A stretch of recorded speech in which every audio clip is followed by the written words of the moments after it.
calaamadani waa calaamad qof walba oo muslim ah oo garanayo sababtuna waxay tahay diinta islaamka sida ay nafartay gabadha marka odageedu dhinto calaamadan ay saarataa laakiin su'aashu waxay tahay aniga ma odagayga dhinto waa maya saaka hadaba markay saacadu ahayd isla xilligii aan magaalada Muqdisho ka soo dhoofay 10 sanadood ka hor amaba 7 daqiiqo ayaa waxaan saartay maradan cad amaba asayga meel walba caan ku noqono laakiin haddana su'aasha waxa waay maxaan caan ku noqono dhibaato iyo dagaalo anigana taas u baan ka gelgishay waxa laga yaabaa dad fara badan ay la yaabaan maanta ama ay israahdaan talo qoftana miyay waalatay maxay ayadoo odageedu nool yahay asay cad u saaranaysaa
toddoba caruur ayaan haystaa oo 5 kamid aniga aan dhalay labana walaashay macaan ay dhasho korsado hooyaday oo waayeel ayaan hayaa mar alla iyo markii iskuulka fasaxiisa la gaaro caruurteeda anigu meel aan u celiya ma qabo ilmaha kaleeto oo dugsiga la dhigta way macsalaamayaan waxay u soo diraan marka ay holiday tagaan ama xilliyada fasaxa warqado iyo kaarar sida dadka aan loo noolnahay dhaqankooda aniga kuweyga intaas ba qabaan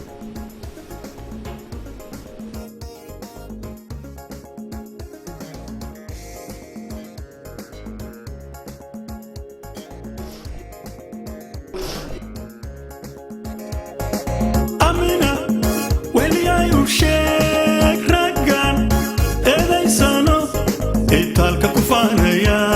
ina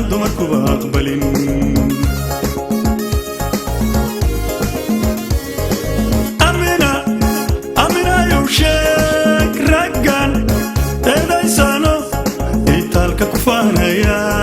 inaan dumarkuba aqbalin inaan aqloo bogayn inaan loo tumin aroos inaan ubadkooda korin abowey inaysan oran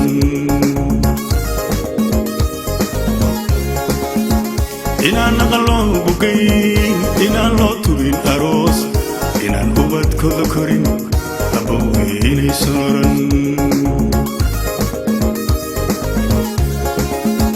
waxaada ku aadi karin allah laga magan galaa waxaada ku aadi karin allah laga magan galaa inuu ku ammaan baxshi ilaahow noo gargaar inuu ku ammaan baxshi ilaahow noo gargaar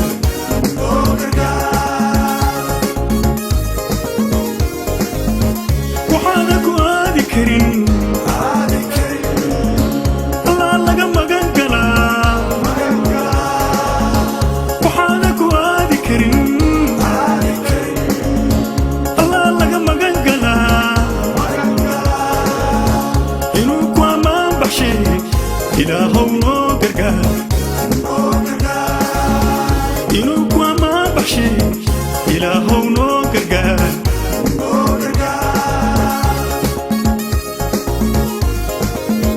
asxan ay idin falaan inay idin aamusiyaan